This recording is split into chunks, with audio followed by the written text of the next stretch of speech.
Ok. Uma boa tarde aí a vocês que estão no Zoom, no YouTube e no Facebook, acompanhando a nossa transmissão no nosso bate-papo de estudo aí, Shabbat Shalom, uma jornada pelas Escrituras. E hoje a gente vai falar sobre escolhas e motivações, baseado em Gênesis, capítulo 13.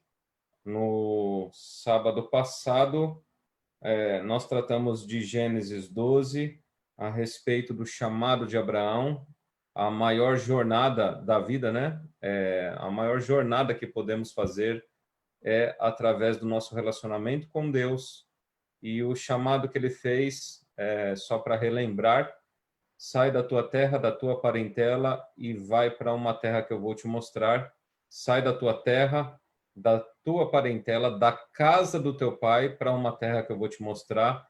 Essa gradação que o Eterno chamou Abraão, mostrando essa jornada de vida, uma grande jornada de vida, tanto é que ele nunca herdou, né? Ele nunca chegou à terra prometida de fato, mas é explicado ali naquele verbo no hebraico, onde vai para sai da tua terra, da tua parentela, da casa do teu pai e vai para dentro de si.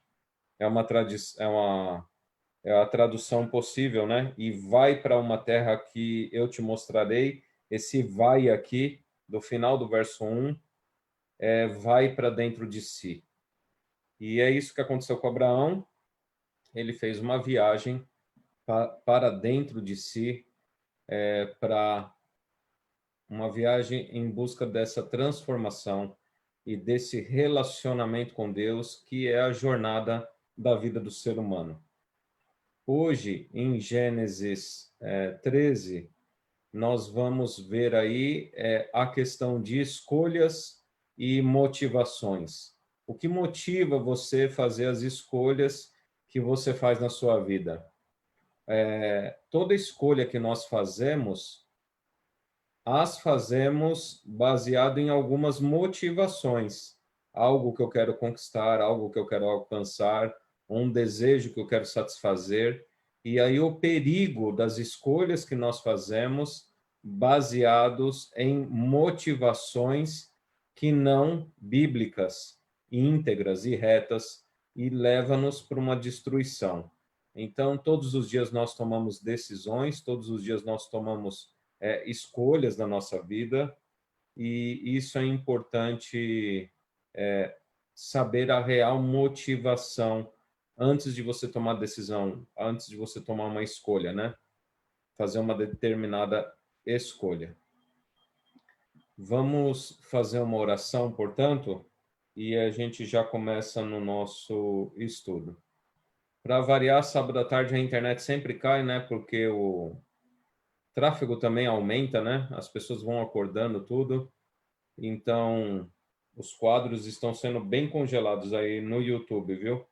Eu estou pensando em começar a fazer a partir do próximo sábado só em 2 plataformas, mas vamos lá. Estamos aí tentando fazer pelo YouTube, pelo Face e pelo Zoom. O Zoom e o Face é linkado direto, então a qualidade, o sinal é maior, mas o YouTube está congelando muito lá, já estou percebendo. Enfim. Rafa, faz oração para nós aí, por favor. Vamos lá, vamos orar. Querido Deus, amado Pai, nós agradecemos o Senhor pelo sábado. Não é o sábado o qual nós gostaríamos, porque realmente, querido Jesus, é uma coisa que nós gostamos de ir na tua igreja, na tua casa, poder lhe oferecer um culto de adoração. E nós pedimos perdão, querido Pai, pelos nossos pecados, e que o Senhor, através do teu Santo Espírito, possa abrir a nossa mente, possa abrir o nosso coração, e que venhamos não somente a compreender, mas também colocar em prática o que nós vamos estudar agora, Pai.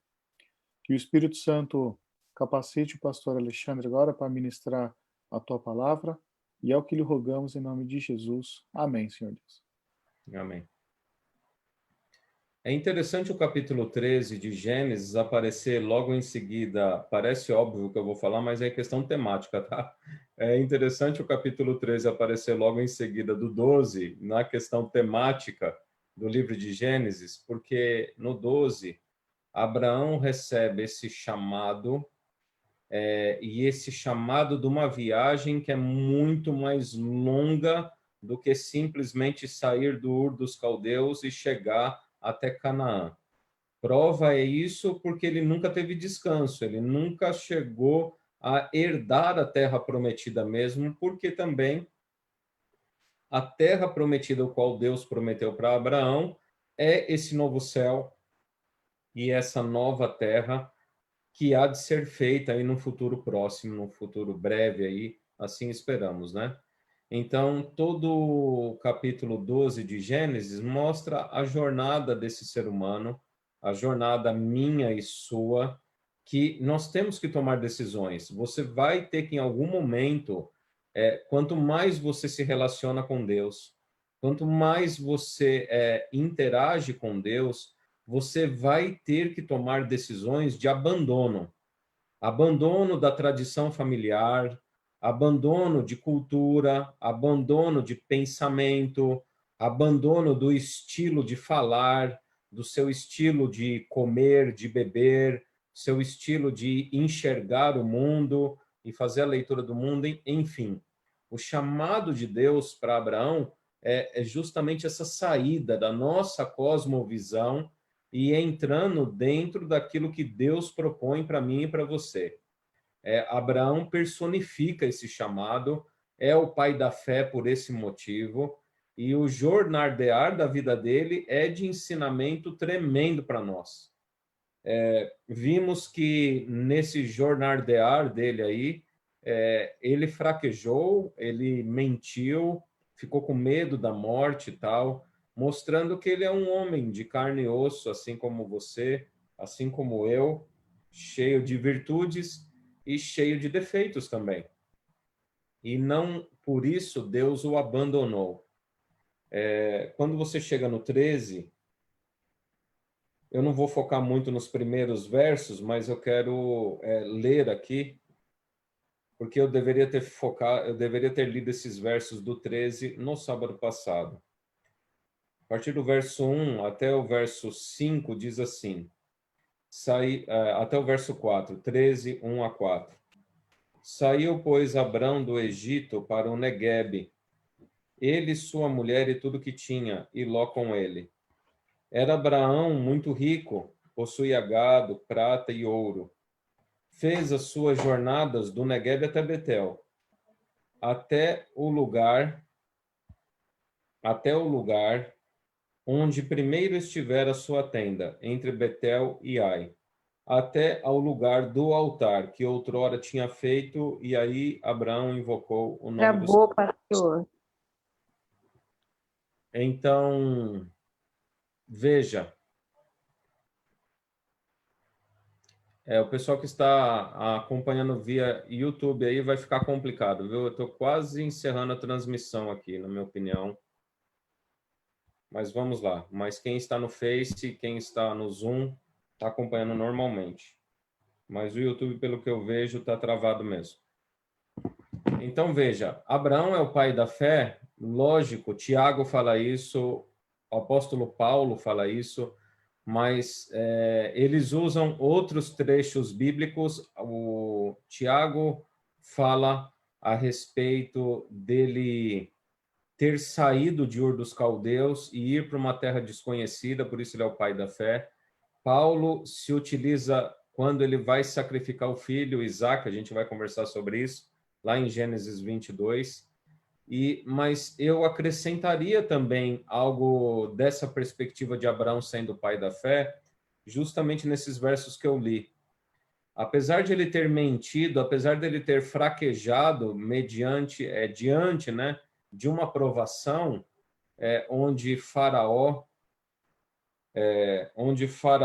ele ficou com medo aí do Faraó, do pessoal do Egito e tal, e aí diz que depois que ele é repreendido por Abimeleque, e depois que ele é repreendido ali pelos egípcios, ele volta para onde? Ele volta para o primeiro lugar onde ele fez o primeiro altar. E, na minha opinião, a gente pode pegar isso aí também como fé, mostrando que na nossa jornada de vida, algumas vezes você vai cair. algumas vezes você vai fraquejar. Algumas vezes você vai duvidar, vai ter medo, mas não é por isso que você vai abandonar as coisas de Deus. Ao contrário, é uma oportunidade de você revisar o teu caminho, revisar as tuas escolhas, as suas motivações e quem sabe voltar naquele ponto, né? Relembrar aquele momento que você teve um encontro transformador com Deus na sua vida. Isso faz parte de humildade, isso aí faz parte de caráter na questão de você reconhecer os seus erros, reconhecer suas fraquezas e saber voltar naquele ponto de início do seu relacionamento com Deus. Isso é essencial a um crescimento espiritual. Isso é fundamental no seu relacionamento com Deus. Então, Abraão era esse, que, olha, diante daquela fraqueza, diante daquele imprevisto ou até previsto, né? Foi previsto por ele, mas depois ele entendeu a fraqueza dele e tal, ele volta para o primeiro lugar onde ele montou o primeiro altar, onde Deus manifestara primeiro com ele lá. Então, é o pai da fé por isso. Ele persegue, né? Ele continua, ele prossegue na sua jornada a despeito dessas fraquezas, dessas falhas aí. Lembrando que se você quiser fazer algum comentário aí, quem está no Facebook, no YouTube, não sei se está chegando aí direito a transmissão. Pelo que eu estou recebendo de aviso aqui, não está chegando.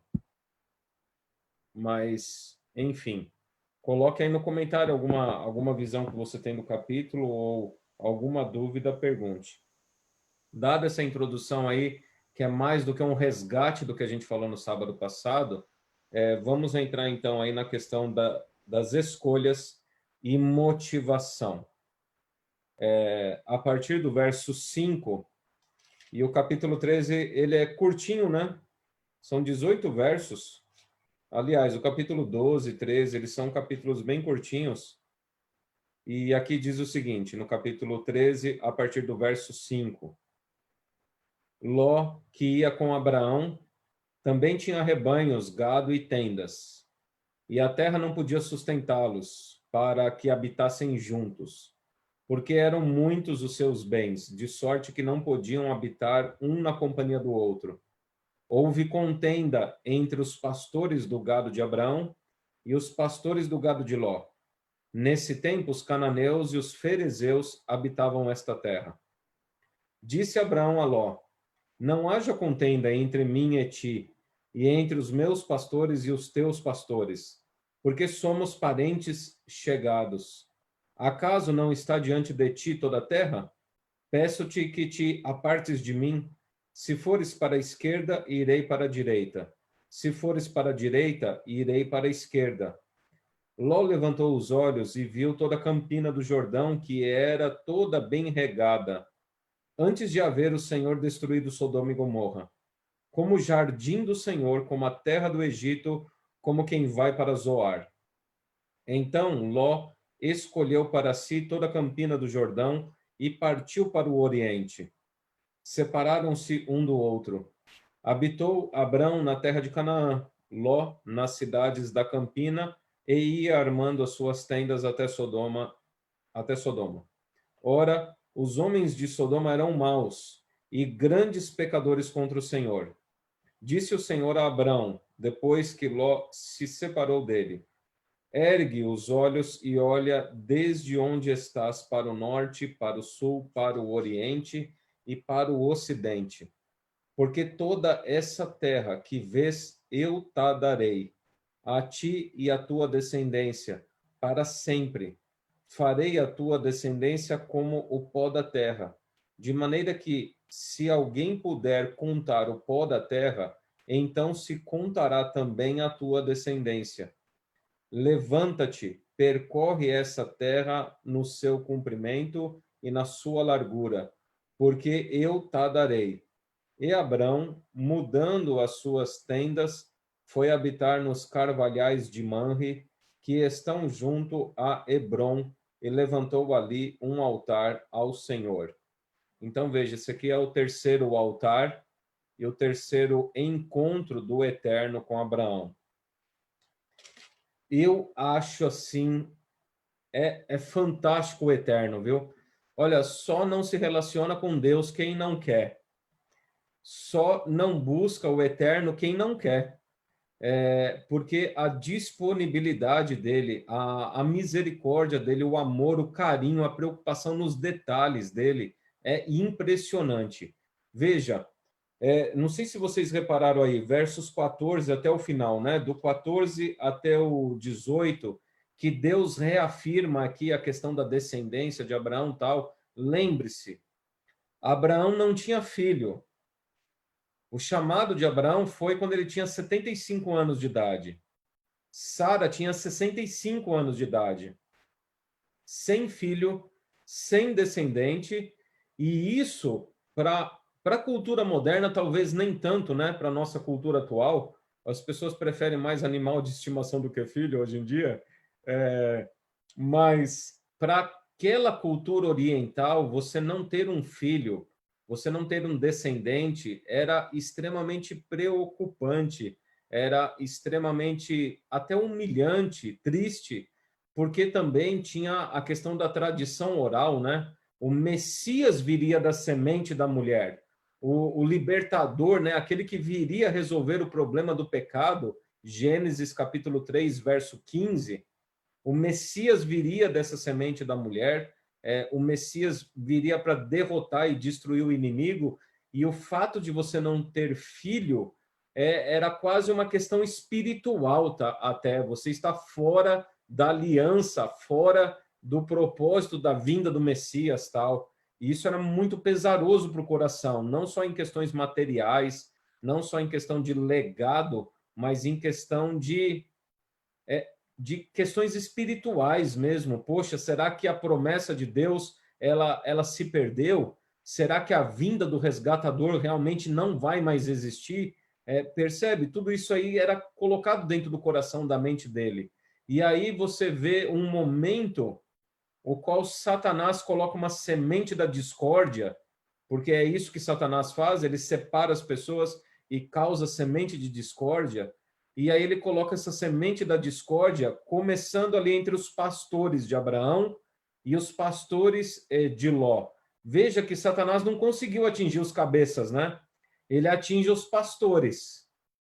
Só que esse conflito se desenvolveu tanto e foi tomando tal vulto, tal dimensão, que chega um momento que Abraão vai conversar com Ló e fala, olha, não dá, dessa maneira não dá mais. Então, se os seus pastores e os meus pastores ficam nesse conflito, então é melhor que a gente se separe, então, e a gente não venha entrar em conflito também.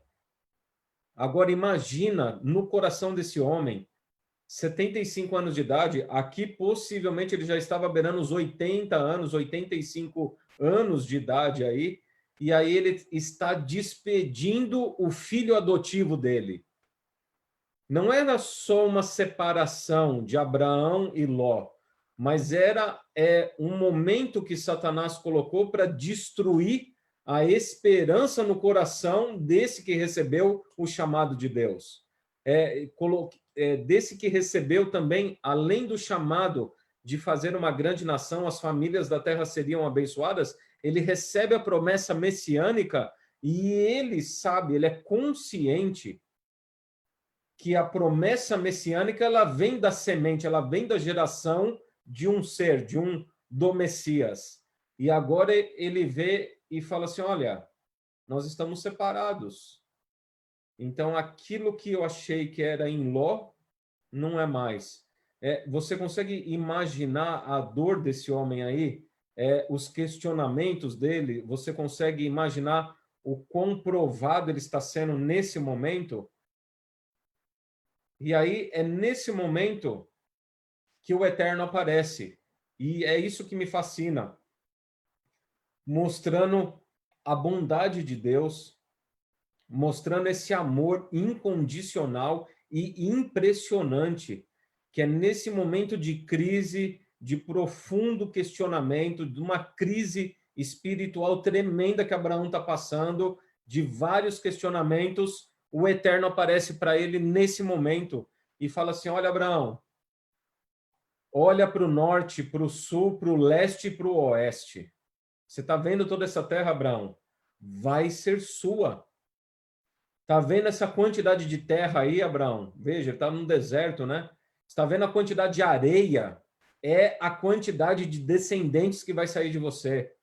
Você imagina você numa situação, 85 anos, batendo quase 90 anos de idade, a sua senhora do seu lado ali e tal, e Deus vem e se apresenta para você e fala, olha, você vai conquistar tudo isso aí, Abraão.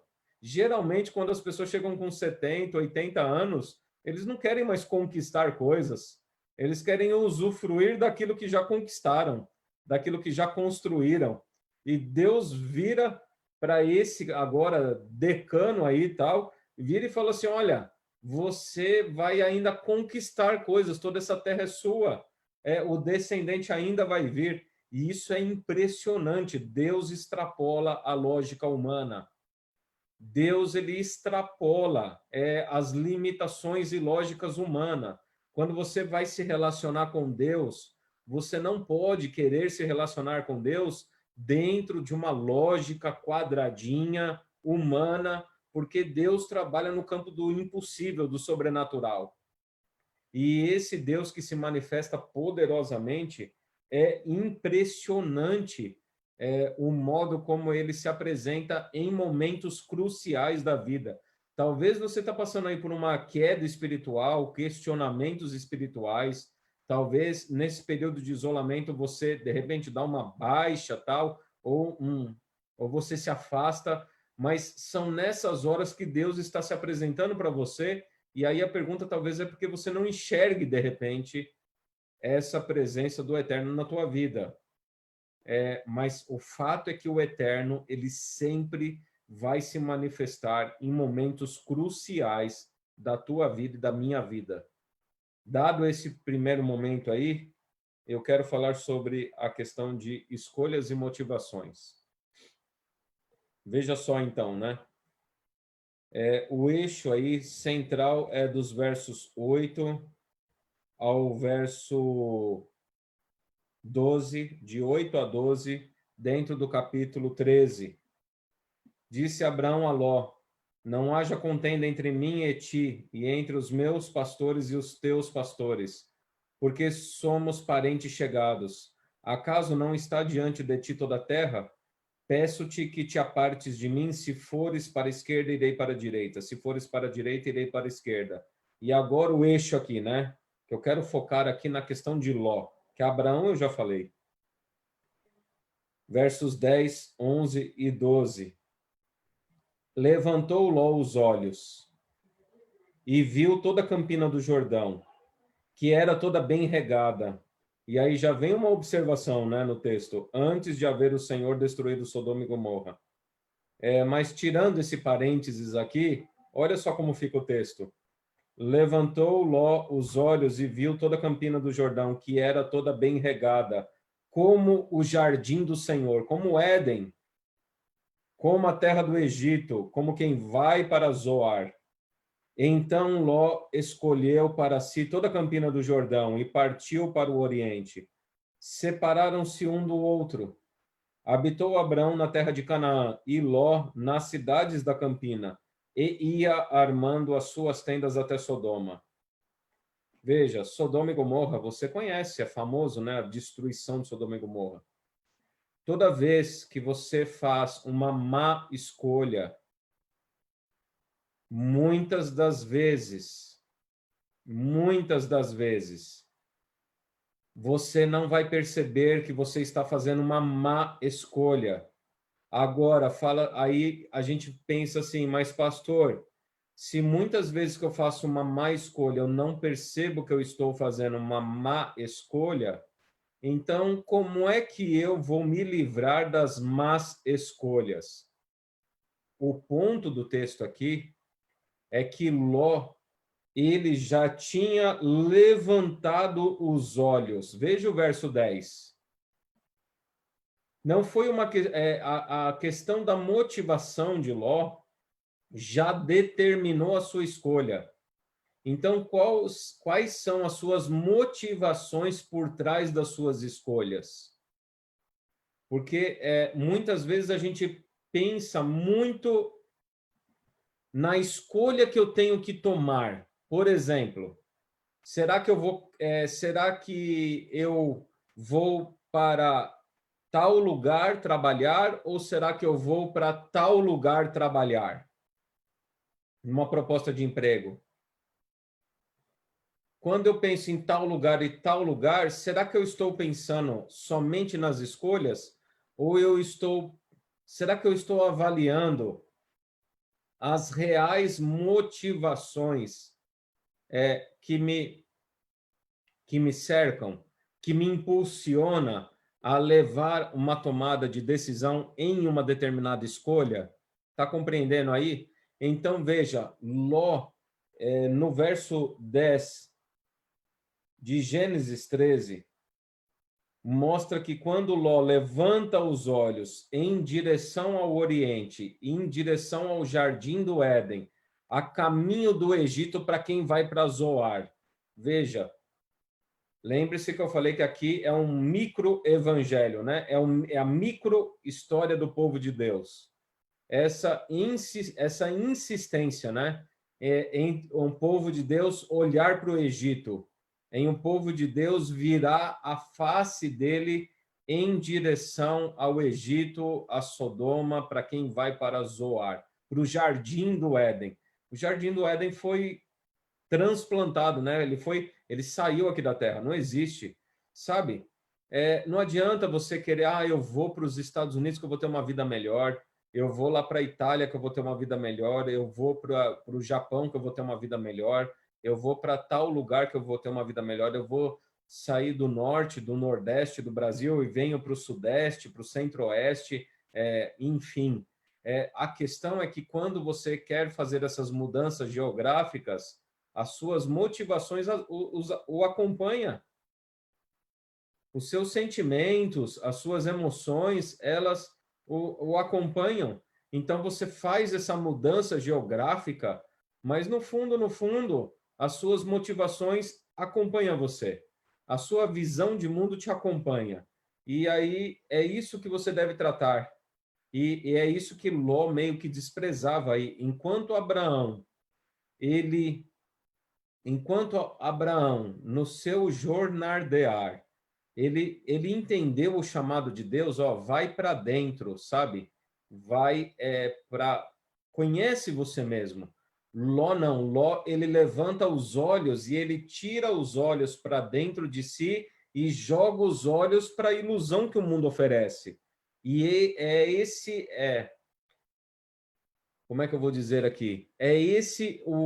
Não é conflito que eu quero dizer aqui, está faltando a palavra na minha cabeça, mas essa é a dinâmica do capítulo 12 e 13. É esse o atrito, não é atrito ainda que eu quero falar, está na ponta da minha língua, viu? Mas é esse o atrito de tema entre 12 e 13. Enquanto Abraão faz uma viagem para dentro de si, buscando um relacionamento com Deus, baseado na sua palavra e nas suas promessas, Ló, ele despreza isso, levanta os olhos dele e ele joga os olhos dele para fora de si. Ele joga os olhos dele para aquilo que o mundo oferece. Então, a motivação de Ló não é ter um relacionamento íntimo e transformador com Deus, mas a motivação de Ló, como diz aqui, é voltar os olhos novamente para onde ele saiu, porque Ló saiu do Oriente e agora o olhar dele é jogado de volta para o Oriente. E isso talvez aconteça com você. Talvez Deus está chamando você para tomar uma decisão, talvez Deus está mostrando para você o caminho que você deve seguir, e para você seguir esse caminho, para você entrar nessa jornada, você deve abrir mão daquilo que o mundo, por mais belo e aparentemente inocente venha te apresentar, você tem que virar os olhos disso aí. E passar a viver com os olhos na promessa. Na promessa, sabe?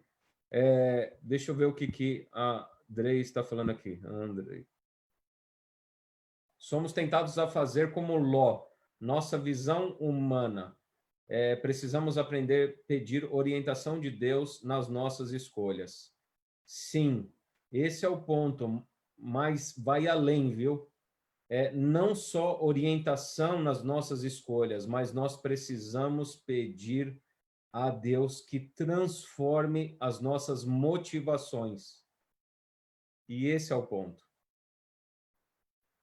As nossas escolhas, elas acabam sendo reféns das nossas motivações. Por exemplo, o que me motiva a ser pastor?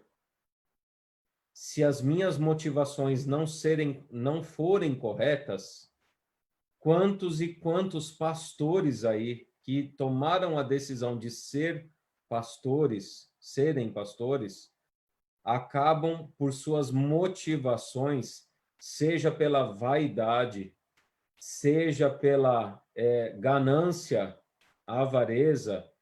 Quantos líderes espirituais gostam de ser reconhecidos publicamente? Quantos líderes espirituais acabam guinando para a questão dessa prosperidade e de literalmente arrancar o dinheiro das pessoas? Quantas pessoas possuem motivações perigosas e incertas que vai fazer com que você tome escolhas que, mesmo que aparentemente seja uma escolha de Deus, as motivações estão contaminadas. E esse é o ponto que a gente está tratando hoje. Quais são suas verdadeiras motivações? Eu conheço pessoas, e não são poucas, viu? Algumas pessoas, por exemplo, começam a frequentar a igreja porque ela está interessada em casar. E ela viu que aquela igreja tem algumas mulheres que são bonitas, que estão disponíveis para casar, e a pessoa começa a frequentar a igreja porque ela quer arrumar um cônjuge, seja ele, ela, ou ela, ele, sabe? E a gente precisa avaliar essas motivações. O nosso relacionamento com Deus, ele deve estar num foco tão bem aprumado, num foco tão nítido, que nada de ruído externo, nada de conflitos externos venha atrapalhar esse nosso foco. Porque se você desvia um pouco as suas motivações, saiba de uma coisa, as suas escolhas trarão danos para você. E aí talvez você acaba culpando Deus. Por que isso está acontecendo na minha vida? Por que a minha vida está desse jeito? Por que Deus permite as coisas acontecerem assim, dessa maneira? Na verdade, Deus permite que as consequências sobrevenham às suas escolhas, não para mostrar para você... essa é a minha opinião, tá, gente? Você pode discordar aí, mas o que eu estou vendo o que eu percebo no texto Deus não permite as consequências ruins na sua vida para mostrar que você escolheu errado, mas ele permite que as coisas ruins venham na sua vida para revelar as reais motivações que você escolheu, tomou tal decisão. Então, a questão é que a motivação, ela vem antes da escolha. E essa motivação, ou seja, o que nasce na mente e no coração, é o que Deus quer trocar. E só Ele pode trocar isso aí. Só Deus pode trocar. Pode falar, Marlon. O Brando levantou a mão. Pode falar, Brando. Pastora Rosana, boa tarde. Pode falar, Rosana. Boa tarde. Então, sempre em recursos humanos, né, até recursos humanos, a gente fala muito de motivação, né? E as pessoas costumam achar que motivação é aquilo que você está buscando, né, fora, né, de si. E a gente aprende bastante sobre isso, que na verdade o que vem fora pode ser o que inspira, né? Mas a motivação mesmo é intrínseca, né? É aquilo que está na sua essência, é aquilo que vai nortear realmente a sua vida, as suas escolhas. E aí o pessoal tem sempre esse conflito aí de entendimento, e muitos acreditam que é o que te motiva, né? Ah, uma casa, não é a casa que te motiva, né? A casa é o objeto que você vai buscar da sua motivação que ela vem de dentro. Aham. E isso é um ponto. Eu estava conversando com a minha esposa essa semana sobre isso, né? Eu tenho por característica ser um líder que eu não sou muito bom em motivar as pessoas. Em que sentido? Eu tenho uma certa resistência. E uma vez que a pessoa tomou a decisão de ser cristã, na minha cabeça, e eu sei que a minha cabeça é falha, porque eu sei que as pessoas precisam de motivação, mas é uma resistência, uma barreira eu aceitar que uma pessoa precisa de uma motivação externa a fim de cumprir a missão de Deus. Porque é justamente o que a Rosana falou. As verdadeiras motivações, elas possuem uma motivação intrínseca, interna. Veja, eu não tenho que aceitar Jesus porque ele vai fazer um novo céu e uma nova terra para mim, ou porque lá não haverá mais luto, nem pranto, nem dor, porque todas essas coisas vão passar. Mas eu aceito Jesus Cristo na minha vida pela própria pessoa dele.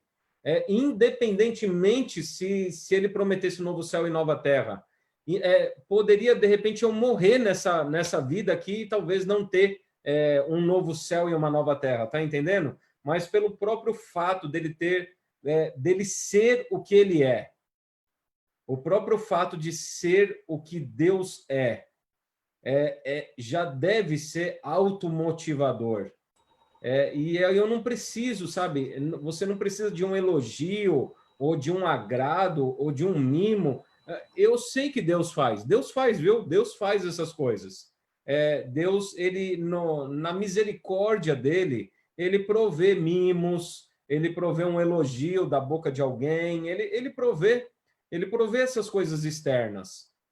Mas, no fundo, a nossa busca deve ser de uma automotivação, onde o eterno... Não é nem automotivação, né? Porque nós somos seres pecadores, melhor falando aqui, a motivação é o próprio Espírito Santo de Deus habitando em mim, a fim de que eu não viva mais a minha vida, e a vida que eu passo a viver é a vida de Cristo em mim, na presença do Espírito. E isso é muito profundo. Isso aí olha, para a pessoa conceber isso aí, para a pessoa compreender essa transformação necessária, é uma mudança tão radical da nossa natureza, gente, que vocês não fazem ideia. É só a obra do Espírito Santo para acontecer isso aí na vida. Daí a necessidade de você reconhecer a necessidade dessa transformação. Pode falar, Rafa.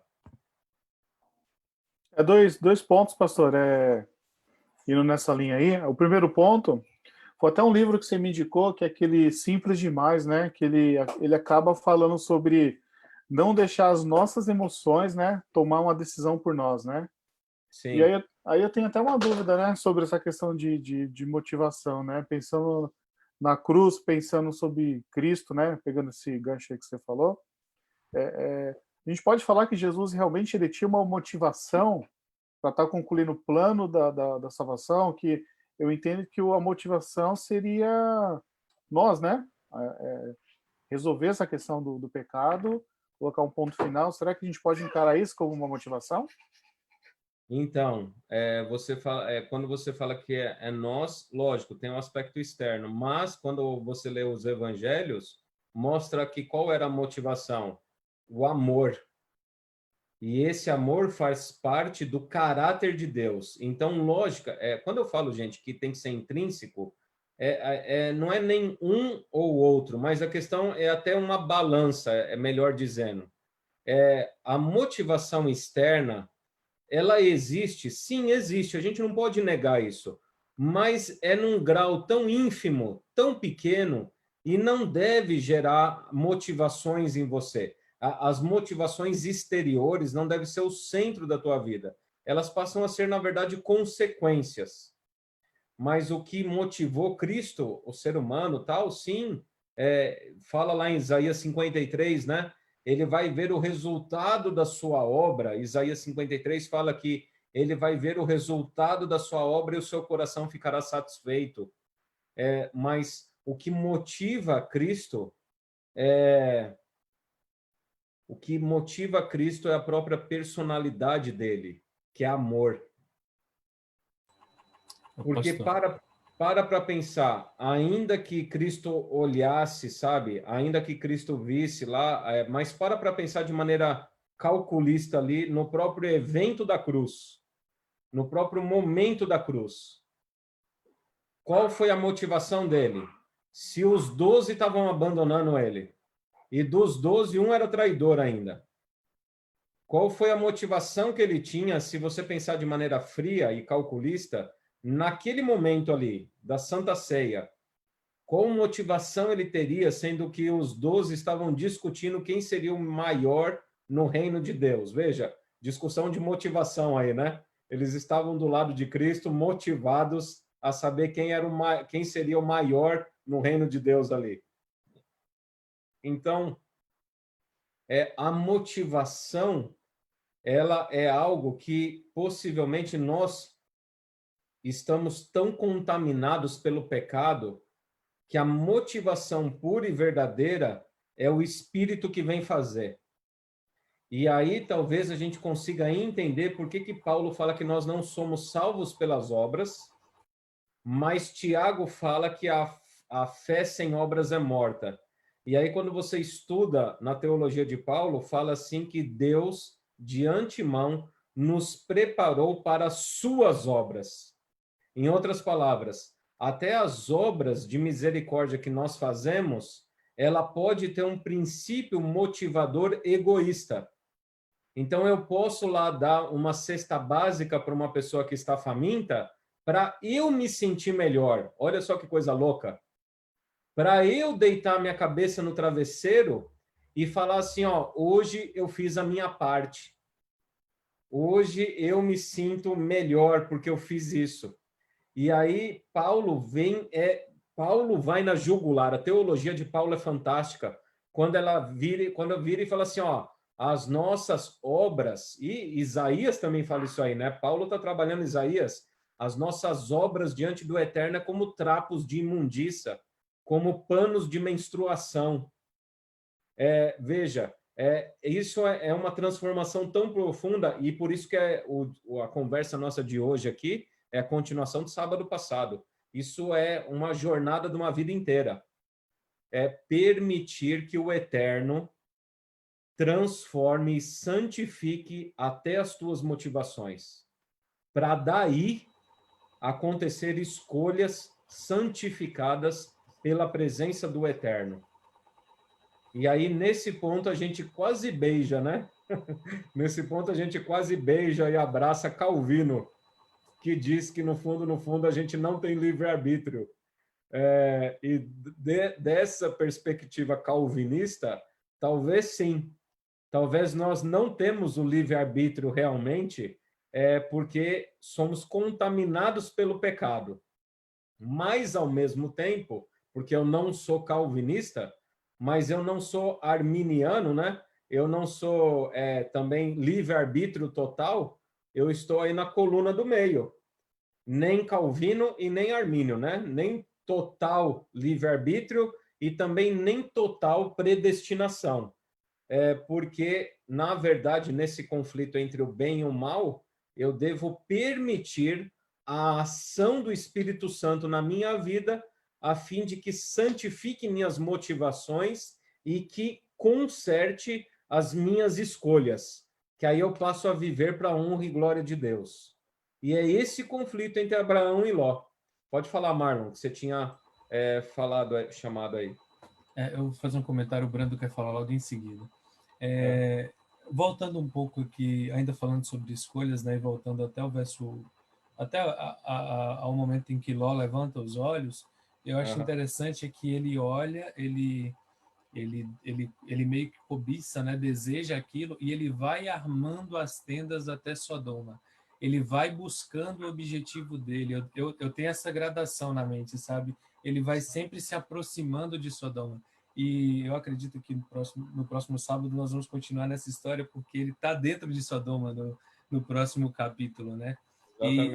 E aí você vê as consequências dessas escolhas.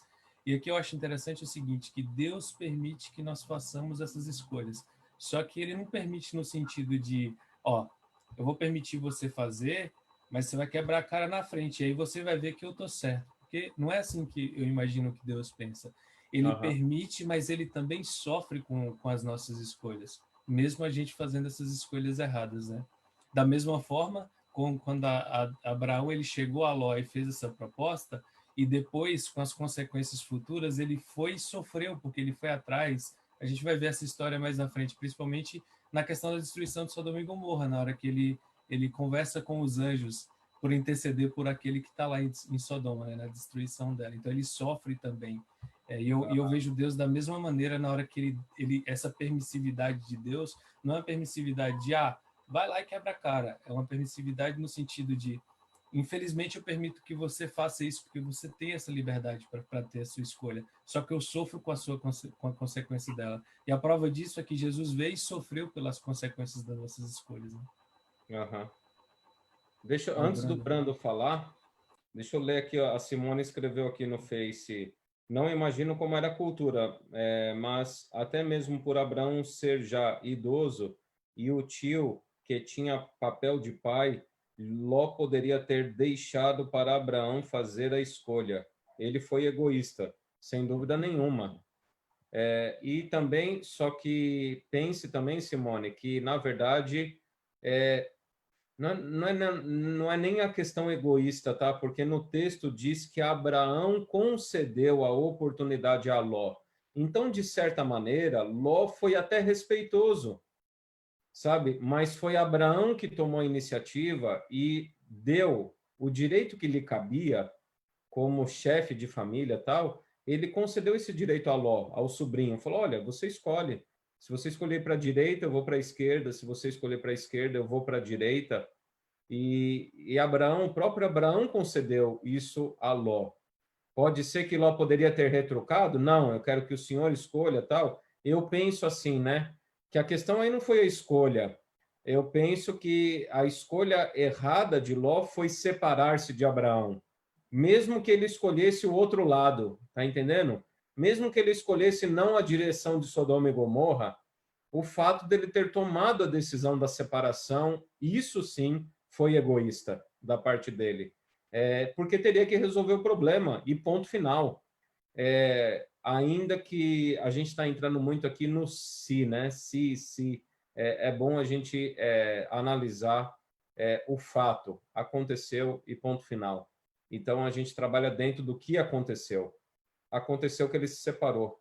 Aconteceu que ele levantou os olhos dele em direção a Sodoma, ao jardim do Éden, né? Essa ansiedade do ser humano querer construir o paraíso aqui agora.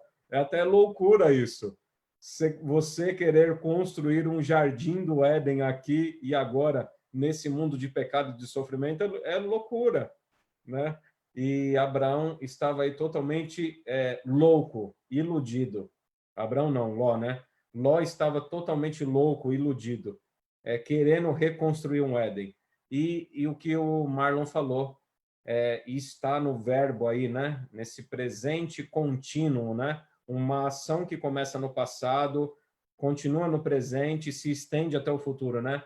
Ló ia armando as suas tendas em direção a Sodoma e Gomorra, ou seja, as suas más escolhas, nem sempre a retribuição dela vem de maneira imediata. Não veio lá no Éden, não veio para Caim e Abel naquele momento, não veio para Lameque quando ele pensou, né, em matar os dois lá. A retribuição não vem imediata, mas ela vem. Ela vem.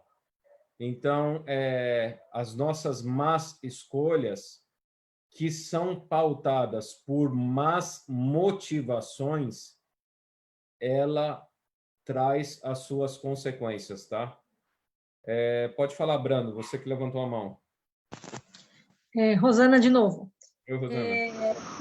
É a Branda. Uhum. Quando se fala de livre-arbítrio, até completando o que o pastor falou, da escolha errada, né, Giló? Muitas vezes, quando nós fazemos uma escolha primária errada, as escolhas secundárias vão vir realmente como consequência, né? Então, tem realmente aquela escolha inicial que é errada que vai desencadear todo o resto de escolha errada.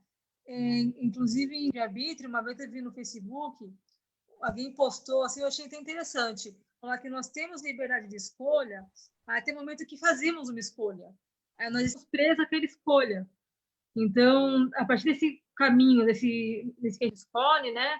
Vai, tipo, digamos, por exemplo, vai caminho A e B. Você escolheu aquele caminho A, você ali não tem mais direito a escolher o que está no caminho B. Porque você abriu mão daquilo, naquele, né, que você fez pelo caminho A. Então, era só esse comentário que eu queria fazer. Então, para a gente, você pode participar se você quiser falar mais alguma coisa aí, mas para a gente caminhar para o final aqui, porque o nosso estudo de hoje é profundo e desafiador ao mesmo tempo, né? Sempre é desafiador a nossa jornada cristã, mas a verdade aqui é o seguinte, gente. O que está motivando você nas suas escolhas? É esse o ponto de reflexão que eu quero trazer para você essa tarde. E é isso que a Escritura aí em Gênesis 13 vem trazer para mim e para você. Quais são as suas verdadeiras motivações? Desde um pequeno bom dia que você dá para uma pessoa. Porque pegar o gancho aí que o Rafa citou, o livro Simples Demais, que é um livro que eu recomendo todo mundo ler, sabe? Desde o bom dia que eu dou para uma pessoa, se a minha motivação é receber um bom dia como retorno, já está errado. Porque no princípio cristão, eu tenho que ter um caráter à semelhança do Messias, e o Messias fez o bem porque era o certo a fazer. O Messias entregou a vida dele na cruz do Calvário porque era o certo a fazer. Então, ele não estava esperando reconhecimento de Pôncio Pilatos, ele não estava esperando reconhecimento de Anás, Caifás, de todo o Sinédrio, ele não estava esperando o reconhecimento dos discípulos, ele não estava esperando o reconhecimento de ninguém. Ele veio aqui e se entregou na cruz do Calvário por mim e por você, porque era o certo a ser feito. E ele não estava esperando o reconhecimento. A motivação dele é uma automotivação, porque ele é amor e ele é sacrifício. Então, quando eu dou um bom dia para uma pessoa, quando eu dou um sorriso para a pessoa, qual é a verdadeira motivação desse bom dia? Será que eu estou esperando uma resposta em contrapartida? Será que eu estou esperando uma troca de sorrisos em contrapartida? Vocês percebem como isso é profundo? Gente, muitos casamentos não dão certos porque o camarada fala sim lá no altar, esperando o sim do outro lado. Esperando o sim no sentido de viver. Olha, eu estou aqui querendo me casar, mas, na verdade, o que eu quero mesmo é que o outro satisfaça os meus desejos. É o que o outro venha a preencher aquilo que eu quero que seja preenchido. E isso não é de Deus. Isso não é de Deus. Porque as minhas atitudes, ainda que sejam boas ações, boas atitudes, elas devem ser pautadas no meu relacionamento íntimo e transformador com o Eterno. Por isso que Abraão, na maturidade dele, virou e falou: Ló, para que a gente vai ficar brigando, Ló?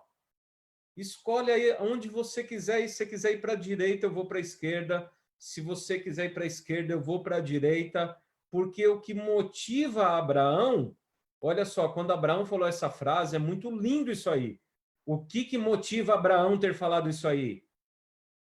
A terra que Deus prometia. Você sabe por que Deus prometeu toda essa terra para Abraão?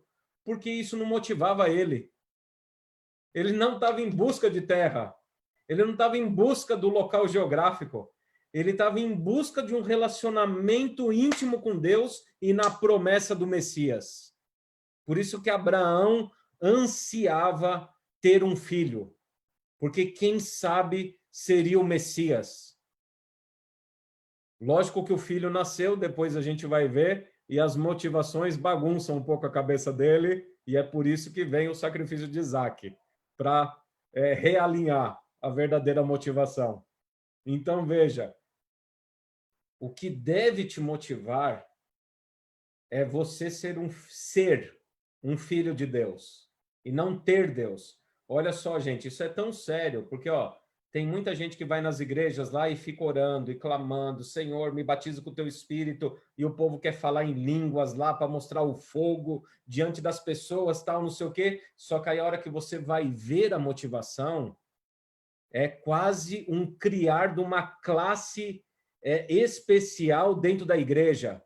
Porque aquele ali é o ungido do Senhor. Aquele ali tem a unção do Senhor. Ou seja, a real motivação é fazer a diferenciação. A real motivação é um autoelogio, um autoapreço, que isso é abominável diante de Deus. Aprendei de mim que sou manso e humilde de coração, Cristo falou. Então, o que te motiva? Até as suas atitudes, até as suas boas ações, você precisa colocar na balança para ver quais são as suas reais motivações. E é por isso que tem tanto sofrimento aí, gente. Tanto sofrimento. Pessoas brigando no casamento porque a real motivação dele é uma motivação egoísta. Se aquele não satisfazer o que eu espero, não presta. É por isso que tantas pessoas brigam na igreja, porque a igreja não está correspondendo à minha expectativa, então a igreja não presta. E aí, aonde se desdobra isso aí? Porque se Deus não corresponder às minhas expectativas, então Deus não presta. E é isso que termina. É aí que vai terminar o raciocínio. Então, começa lá no meu relacionamento familiar, no meu cônjuge, eu passo logo para a sociedade, passo para a igreja, e eu não percebo e vou armando as minhas tendas no raciocínio que, se Deus não corresponder às minhas expectativas, então ele não presta. E aí eu só vou descobrir muitas vezes tardiamente que não são os outros que não prestam, mas sou eu que não presto. Então, as verdadeiras motivações devem ser santificadas pela presença de Cristo. Nós somos pecadores, gente. Somos pecadores. Você deve desconfiar a todo momento de você mesmo. Até do bom dia que você dá, até de um oi que você dá para alguém, até de uma mensagem no WhatsApp, no Facebook, você tem que desconfiar qual é a verdadeira motivação da minha escolha, da minha atitude. E aí você peça santificação com a presença do Eterno. E só o Eterno, na pessoa do Espírito, santificando a tua vida, é que daí vai fruir verdadeira motivação, e aí as escolhas serão escolhas para a honra e glória de Deus. Rafa, fala aí, já mostra o livro, Rafa. Fala aí para você aparecer na tela cheia aí. Desconecta. Assim, gente, esse livro aqui é um livro que eu super, super recomendo todo mundo ler. Ele é bem fininho, né? Ele foi escrito por um psicólogo. E assim, ele dá uma visão assim da questão do sentimento da gente. Ele usa mais com base naquele texto lá, por exemplo, de Paulo. A gente precisa. Eu consegui até formar uma frase assim, né? Que a gente precisa fazer o que é certo, mesmo quando não se tem vontade, né? Então, eu até exemplifico, né? A gente acorda, nem todas as manhãs a gente tem vontade de ler a Bíblia, de estar estudando, mas se a gente deixar o nosso sentimento, né, a nossa natureza vencer, a gente acaba realmente tendo um momento a menos com Deus, né? E esses momentos a gente não consegue recuperar. Então, super recomendo assim que vocês leiam esse livro. É um livro que vai dar assim um olhar diferente, principalmente de Êxodo capítulo 20. Você leu, né, pastor? Li umas 3 vezes já e recomendo para todas as pessoas. É um dos melhores livros que eu já li. E quem me indicou esse livro pela primeira vez foi o pastor Emilson Reis, que foi meu professor de teologia. E eu vou colocar o link, viu? Eu coloco o link aí para vocês, que livro é esse que indicou tal? Eu vou deixar na descrição do vídeo aí o nome do livro e até o link para você verificar. É um dos melhores livros a respeito de escolhas, motivações e integridade no viver. Fazer o que é correto porque é correto. Fazer o bem porque é o bem. E não porque eu vou ganhar alguma coisa em troca, ou porque alguém vai me aplaudir, ou porque eu vou ser cumprimentado na rua, ou porque... Já colocaram aí, né? O Rafa já colocou o link para quem está no Zoom. No Face aí eu posto, gente. Eu vou deixar na descrição do vídeo. Então, gente, que Deus abençoe você, que Deus guarde você. Entenda, nós somos seres pecadores. E a raiz do pecado é cobiça, a raiz do pecado é o egoísmo, é o movimento para mim mesmo. Então, eu tenho que desconfiar de todas as minhas atitudes, até de um bom dia que eu dou para alguém. Eu tenho que desconfiar de mim mesmo. Se esse bom dia que eu estou dando é realmente fruto do meu contato com o Eterno, que é a fonte da vida, que é a fonte do amor e que é todo bondade e pureza, só Ele é isso. Então, esse bom dia que eu estou dando é baseado nessa fonte ou é porque eu quero receber bom dia de volta? Se o sorriso que eu dou é porque eu quero ter um sorriso de volta. Se o elogio que eu teço sobre alguém é porque eu quero receber elogio de volta também. Então, quais são as suas verdadeiras motivações? Vão pautar as suas escolhas. E isso pode te levar para a destruição. Então, precisamos, daí a necessidade da presença do Eterno. Daí a necessidade da presença do Espírito Santo. Daí a necessidade dessa dependência de Deus, e aí você consegue compreender profundamente aquela frase do Messias: sem mim, nada podeis fazer. Nada. E nada é nada. Sem mim você não pode dar um bom dia, sem mim você não pode dar um oi, sem mim você não pode doar alimento, sem mim você não pode doar roupa, sem mim você não pode pregar o evangelho, sem mim você não pode fazer nada. Porque tudo que você fizer vai estar corrompido pelo pecado, ainda que seja boas as ações. Ainda que seja boas ações. Então dependemos do Eterno. Abraão entendeu isso. O que motivava Abraão não era a terra prometida. O que motivava Abraão era seguir esse relacionamento com o Eterno. Que você tenha a mesma motivação de Abraão. Que você busque esse relacionamento profundo, íntimo, transformador com o Eterno, e que daí desse relacionamento, então, venha todas as outras consequências. O verdadeiro bom dia, o verdadeiro eu te amo, o verdadeiro oi, as verdadeiras obras, os verdadeiros projetos, enfim, que a tua vida frua dessa verdadeira fonte. Cuidado com as suas motivações, cuidado com as suas escolhas. Somente através de uma vida santificada pela presença do Eterno é que temos reais motivações e reais escolhas, no sentido real aqui de realeza, tá? De magnitude, de grandeza, que é com o Eterno. Abraços. Deus abençoe vocês.